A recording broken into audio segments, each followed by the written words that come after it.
Juan Corradi, muchas gracias por estar acá. Es un gusto tenerte. Es un placer estar y un honor. Muchas gracias. A mí me gustaría que muy sintéticamente le cuentes a los amigos que nos están viendo quién sos vos desde el punto de vista profesional. ¿Cómo ha sido tu vida? Si pudieras sintetizar mucho, ¿qué es la vida de este argentino que tuvo un desarrollo profesional tan importante en las ciencias sociales en Estados Unidos, en Europa, etcétera? Bueno, yo he sido desde muy joven un expatriado o un inmigrante casual en los Estados Unidos. Habiéndome recibido del secundario en el Colegio de Buenos Aires Nacional, empecé mi carrera de Derecho cuando apareció la oportunidad de tener una beca en Estados Unidos, una universidad nueva, Brandeis, y resultó un cambio total en mi vida. Pasé de los estudios de abogacía a los estudios de ciencias sociales, sociología y ciencia política, y empecé una carrera profesional en sociología que me llevó a varias universidades del mundo, y lentamente en lo personal y lo profesional un cierto divorcio de la Argentina que dejé atrás, no en los afectos, sino en la vida personal y profesional. Y eso me hizo recorrer un poco el mundo y al correr del tiempo, en base a la educación de ciencias sociales que yo he recibido en esa Universidad de Brandeis, donde se habían refugiado una cantidad de intelectuales refugiados alemanes, porque era una universidad judía que se fundó al mismo tiempo que el Estado de Israel. Por lo tanto, captó una cantidad de personajes intelectuales muy importantes que fueron determinantes para mi vida, pero relativamente marginales a lo que se puede llamar el caudal o el cauce principal de Estados Unidos en ciencias sociales. Y al pasar del tiempo, eso evidentemente sesgó mis intereses de estudios por sociología, teoría sociológica, sociología del conocimiento, de la cultura, de la literatura y eventualmente temas de geopolítica. Donde ahora te quiero detener en el punto anterior. Sí. Sociología del conocimiento, dijiste, esa universidad te permitió entrar en un cauce distinto del que era el cauce principal. Exacto. Eso te llevó a trabajar al lado de figuras que uno considera míticas, legendarias, como Marcuse, por ejemplo. Sí. Y hay un texto, a ese texto quiero llevarte, tuyo, donde contás con mucha gracia lo que eran las clases de los sábados a la mañana del Collège de France, donde también estuviste en París. Sí. Las clases con alguien que uno mira muy desde lejos y con cierta inhibición, que es Roland Barthes. Y una idea de Roland Barthes, que es una especie de defensa de la ambigüedad. Así es. Y vos a partir de esa defensa de la ambigüedad haces una reflexión sobre qué efectos tiene sobre la democracia el pensar blanco sobre negro, negro y blanco. Te voy a contar algo que pasó en la Argentina durante los debates presidenciales. En el último debate presidencial, Massa le decía a Milei, por sí o por no, tal tema. Y qué sé yo si por sí o por no.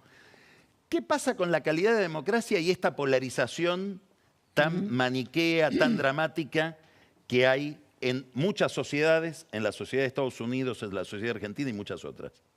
Bueno, es claro, yo lo que saqué en limpio de aquellas charlas, causeries, diría Lucio B. Mansilla, en París de Roland Barthes, que era un crítico literario y un semiólogo, fundamentalmente, muy en la tradición francesa. Lo que saqué es su crítica a la lengua. Él decía en una cosa que sorprendía mucho, sobre todo en su lección inaugural del Collège de France, decía, la lengua, toda lengua no es ni de derecha, ni de izquierda, ni conservadora, ni socialista, es simplemente, decía, fascista. ¿Qué quiere decir eso? Para él, esa palabra fascista quería decir terminante polarizante, sí o no, 0-1 en computación, donde no se dejaba espacio para la ambigüedad, para la ironía, para la sorpresa, para la composición en vez de la oposición tajante. Y eso me quedó mucho de aquellas lecciones que daba Barthes. Él lo llevaba al terreno literario, pero con un guiño a la política. Es decir, ahí viene la conexión con qué es la democracia y qué sería la literatura. Para Barthes, la literatura es lo que él llamaba deshacer ese paradigma binario y llevarlo a cosas más complejas, como lo hacía, y de sorpresa, como en nuestro caso, en literatura lo llevó Borges, ¿no es cierto? Es decir, que las cosas no son o blanco o negro, o sí o no, o amigo, enemigo, sino cosas muchísimo más complejas. Por ejemplo, tomar una decisión que en lo inmediato parece muy tajante, pero que mirando más allá puede ser contraproducente. Es decir, y lo mismo en la convivencia social. Creo que el seminario que daba Barthes en esa época tenía claramente una resonancia política, sociológica, y que se llamaba Vivamos o cómo vivir juntos. ¿Cómo vivir juntos? Cómo vivir juntos quiere decir, como en literatura, que uno puede tener discusiones, que uno puede tener oposiciones, pero puede también cambiar de idea, acaso o como consecuencia de la discusión propia, convencerse, ser convencido, llegar a un arreglo intermedio. ¿Cómo ves todo eso hoy en la democracia actual? En la democracia actual eso se está disminuyendo. ¿Y qué efecto tiene? Tiene que ver con el retraso en general de la cultura cívica en muchos de los países que son todavía y han sido democráticos. Cultura cívica y lo mismo en las propias universidades, donde me ha tocado como académico pasar más de 40 años, diría yo 50 años, donde es el lugar justamente donde hay que poner en paréntesis todas las oposiciones tajantes. Considerar las posiciones contrarias. Considerar no solo las posiciones contrarias, sino las terceras o cuartas o quintas posiciones que todo lo pueden tergiversar. Te quiero hacer dos preguntas sobre esto. Sí. Una referida a algo que vos afirmás en uno de tus escritos. Vos decís, populismos Sí. de derecha o de izquierda, caracterizados por esta forma de pensar binaria, es algo que puede ser misterioso. Usan a la democracia como medio y no como fin. Exacto. ¿Qué quiere decir? Quiere decir que están convencidos de antemano de una serie de posiciones y utilizan mecanismos de democracia que deberían ser también mecanismos de aprendizaje y de compromiso, más que nada que como peldaños para llegar al poder, que es el voto, que es hacer cortocircuito de instituciones que morigeran, cambian o distorsionan ese código binario. Es decir, aquí entra el tema no solo de la democracia, entra de qué tipo de democracia. Una democracia republicana que se caracteriza por una división de poderes, por evitar la arbitrariedad política y la suma del poder que después no se pueda alternar, ¿no es cierto? Aquella famosa expresión en el nacimiento de la democracia norteamericana, cuando el pueblo de Filadelfia a la constituyente norteamericana le pide, como fue el pueblo argentino luego en 1810, quiere saber de qué se trata. Y sale Benjamin Franklin de esa constituyente y les dice, les hemos dado una república, a ver si saben mantenerla. Eso es la dimensión de las democracias modernas establecidas que está en retroceso en este momento. Ahora te quiero preguntar otra cosa que decís vos. Te quiero que desarrolles la idea, que no son relaciones evidentes entre distintos órdenes. Vos decís, la polarización doméstica, de la pelea doméstica de la política en un país, puede ser aprovechada por potencias internacionales para producir alineamientos. Sí. ¿Cómo es eso? Bueno, hoy en día sabemos que la polarización en la política norteamericana, que sufre como tantas otras democracias occidentales de una crisis grande de representación, pero ahí se mantienen todavía dos partidos. Están cambiando naturalmente su naturaleza, en particular el republicano, y llegan a una polarización también tajante. Eso produce, hasta el momento, una parálisis política notable en muchos casos. El caso más contemporáneo, actual, es que no logran ponerse de acuerdo sobre si seguir ayudando con material bélico y dinero a Ucrania o no. Entonces hay un compás de espera y, entre tanto, las potencias como Rusia, en este caso, no pierden el tiempo. Ellos no esperan, ellos avanzan y esperan tener posiciones más favorables a ellos mismos. Es ese tipo de parálisis, si se quiere, aprovechado por los de afuera. Aquello del Martín Fierro, los amigos, los hermanos sean unidos, porque si no, los tragan los de afuera. Yo recuerdo una conversación con Fernando Enrique Cardoso, donde él contaba una conversación de él con Clinton. Sí. Y Clinton le decía, yo cuando voy a un lugar, a un país, a una ciudad, me hago una pregunta para entender. ¿A qué le tendrá miedo esta gente? Y vos te dedicaste a algo que es algo que se llama sociología del miedo. Y hoy donde pareciera haber una especie de revalorización teórica, conceptual, del estudio de los sentimientos en la política. Muy importante. ¿Qué papel juega el miedo? Y sobre todo te quiero preguntar qué papel juega el miedo para el demagogo, para el populista. Exactamente. A mí se me ocurrió, siguiendo un pasaje de tema que me hizo Guillermo Donner en aquella época, que era estudiar la cultura, lo llamaba él, del miedo. Es decir, y eso lo pongo en términos de geopolítica con las tres preguntas fundamentales que yo saqué de una lectura de Maquiavelo, que es quién manda, cómo ejerce el mandato y quién le tiene miedo a qué. Esta tercera parte, quién manda, cómo manda o cómo ejerce el mandato, y tercero, quién de los grupos políticos, digamos, o los gobernantes, le tiene miedo a qué. Esta segunda parte es un tema un poco más oscuro y lateral de toda la teoría política. Después de Maquiavelo, bueno, llega un tipo como como Hobbes, y él es el teórico del miedo. Él dice, el tema político fundamental de donde surge el Estado propio es cuando hay una lucha generalizada, anárquica, entre individuos o entre facciones, y se llega a un momento en que todos le tienen miedo a todos. Es decir, que el personaje que hoy llamaríamos ciudadano, no en aquella época, todavía no lo era, tiene miedo al vecino.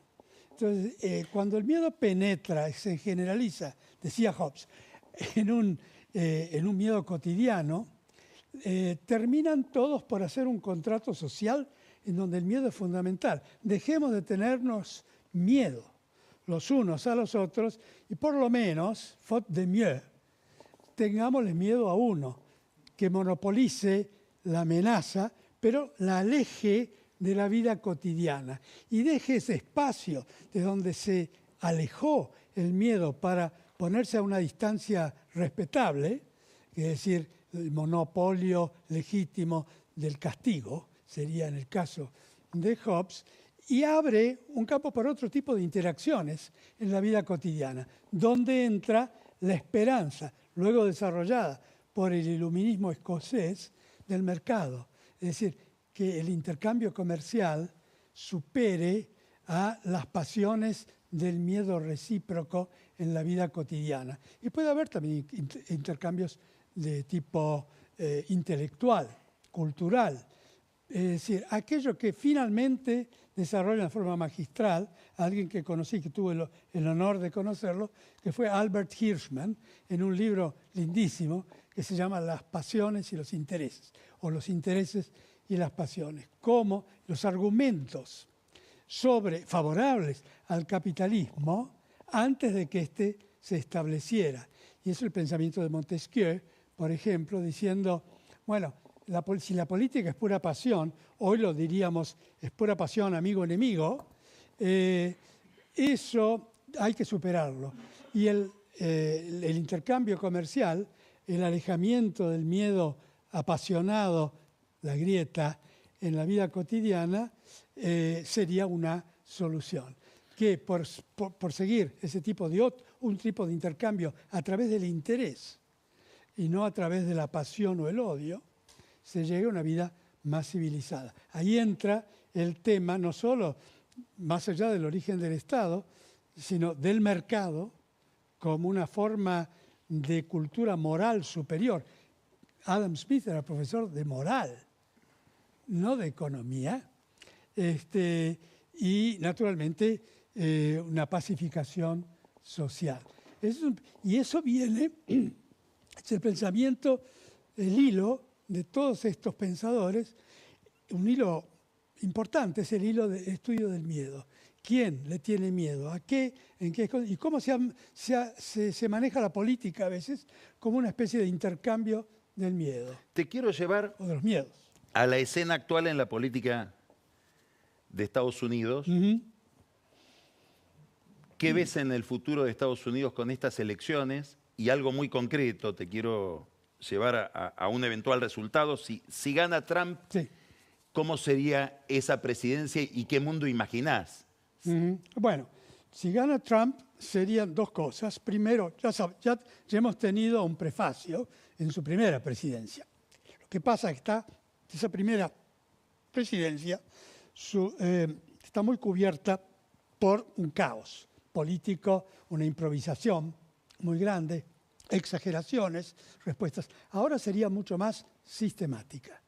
Hay grupos organizados que le están organizando un programa de gobierno más sistemático, menos energúmeno, diríamos, a Trump de lo que era. No lo van a controlar como hay muchos otros. El problema de Trump, y no es solo del mismo, sino de muchos otros dirigentes políticos actuales, es que en vez de prepararse para gobernar, son más que nada agitadores que llegan al poder.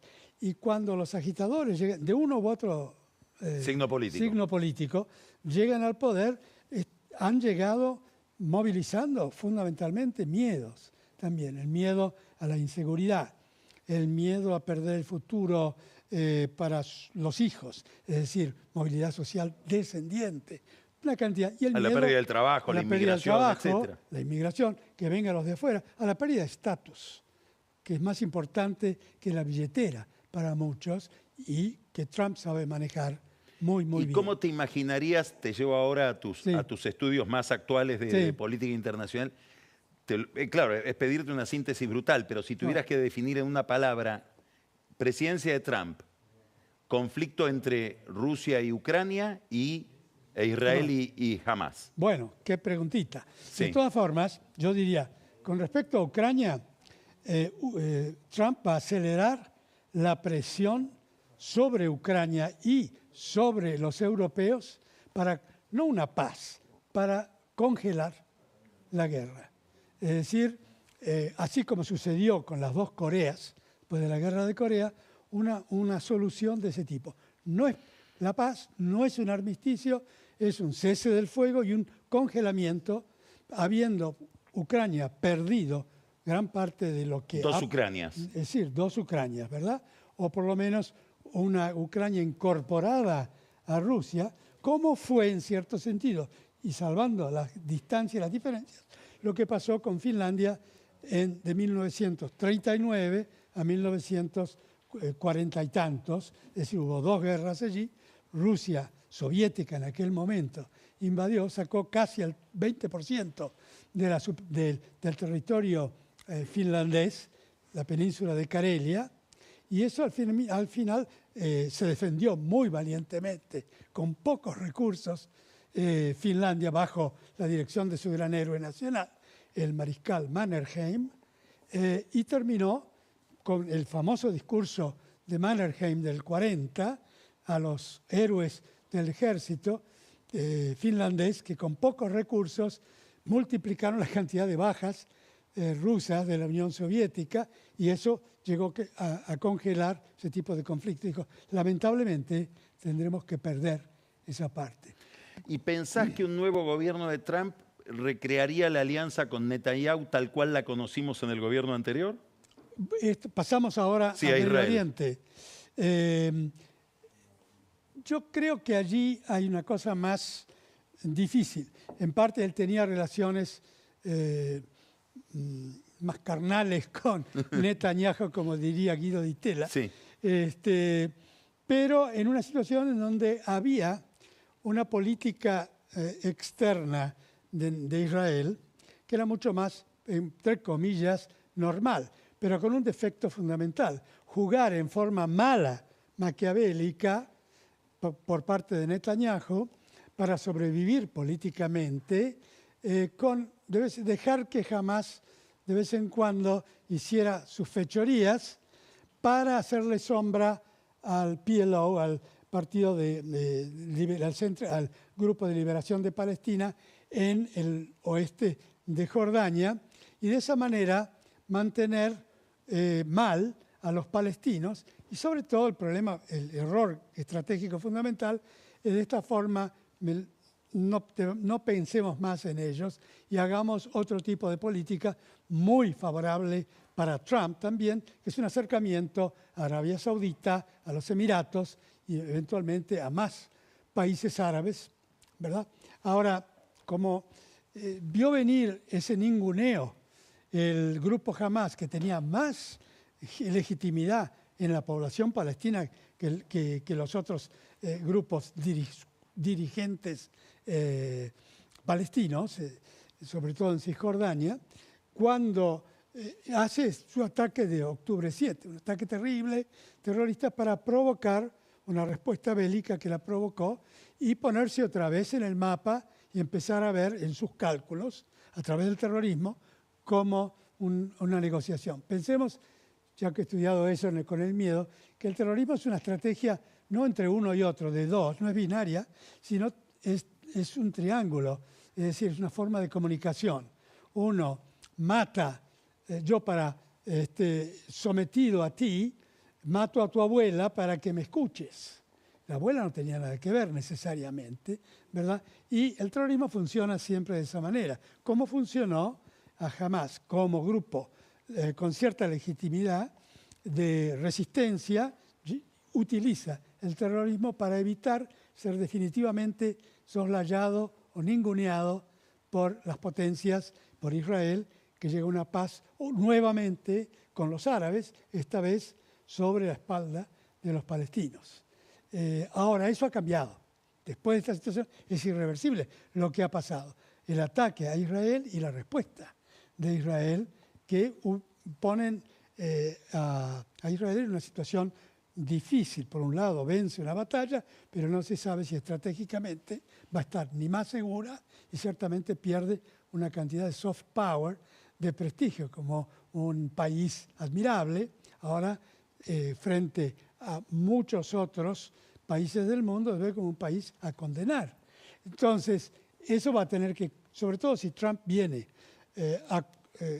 contenido por un sector más racional de política exterior, van a tener que tomar una cierta distancia de Israel y sobre todo, más que de Israel, de Netanyahu. El tema fundamental aquí es si Israel logra sacarse de encima, más que a los palestinos o a Hamás, a Netanyahu. Netanyahu es un personaje político muy astuto, pero que tiene ese hábito de salir de un problema creando un problema mayor. Y hay mucha resistencia en un país que tiene profundas raíces democráticas, como Israel, a ese tipo de liderazgo. Llegaste a la Argentina y ¿qué balance haces de lo que estás viendo hoy en la política argentina? Yo lo pondré, la famosa palabra epogé, es decir, en paréntesis, es muy temprano para saber, no quiero hacer el chiste citando a Zhou Enlai cuando le preguntaron qué opinaba de la Revolución Francesa, y él dijo, es muy temprano para opinar.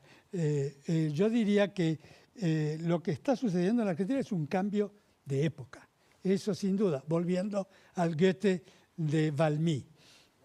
Y ese cambio de época es otra analogía, la de Max Weber, que es los países que se desarrollan o crecen, las sociedades, van por ciertos carriles. Hay momentos en que hay un cambio de vía, un desvío, y se puede seguir por este camino o se puede cambiar hacia otro. Creo que este es el momento de inflexión. En la Argentina, con la llegada a poder de una fuerza nueva, impulsada por el hastío y el cansancio de décadas de fracaso.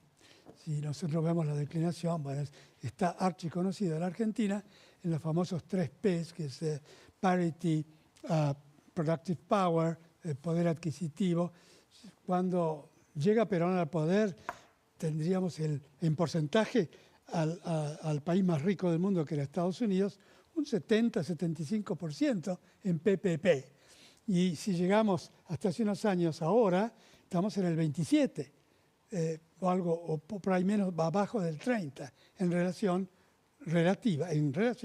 a los países ricos. Es decir, que la Argentina es un caso excepcionalmente agudo de lo que se llama la trampa de los países medios, de medianos ingresos, pero con peculiaridades muy particulares. Eso hay un intento de cambiar en una posición que pasó del middle income trap, la trampa de países medios, o del medio pelo, si uno quiere, a un país empobrecido, muy distinto de otros en ese sentido. Eso nos llevaría a estudiar con más detalle qué es este concepto. Te quiero hacer una última pregunta. ¿Cómo no? Tenemos muy poquito tiempo, Bien. pero me gustaría que me la contestes. Este señor que ustedes ven, además de todo lo que es navegante. Y cruzó el Atlántico 4 veces Bueno, en su barco, sí, barquito. en el barquito. ¿Qué te enseñó la navegación para ser mejor sociólogo? Bueno, yo diría primero, es una enseñanza maquiavélica. Pensar no solo lo que está delante tuyo, que puede ser un mar tranquilo, un mar proceloso, sino lo que viene después, en 2 o 3 pasos después, número 1. Número 2, lo que se llama alerta circundante, es decir, en qué contexto está tu barco. Es decir, estar siempre atento, no centralizarse, por ejemplo, entre otras cosas, hoy, a mí me tocó navegar desde la época en que era con sextante hasta la época que es con el GPS, el GPS. Si uno se concentra en las maravillas técnicas y se focaliza en eso, seguro que se va a las rocas. Es decir, que hay que mantener esa viveza circunstancial del contexto. De ahí viene mi interés. Es decir, digo, esto pasa también, interpretar todo en contexto, y ese contexto es inevitablemente geopolítico. Por eso mi interés actual, que es un hobby de jubilado, que es el estudio, el análisis, la reflexión geopolítica. Juan Corradi, muchas gracias. Al contrario. Encantado por este diálogo, te lo agradezco mucho y creo que todos te lo agradecen. Bueno, espero no haberlos aburrido demasiado a esta alta hora de la noche. Muchísimas agradezco gracias. Mucho. Un enorme placer. Encantado. Muchas gracias. Vamos a un corte y recibimos a Pancho Olivera y a Daniel Vilota con los que vamos a hablar de salud, relacionada con el dengue, la epidemia, las vacunas, etcétera. Ya volvemos.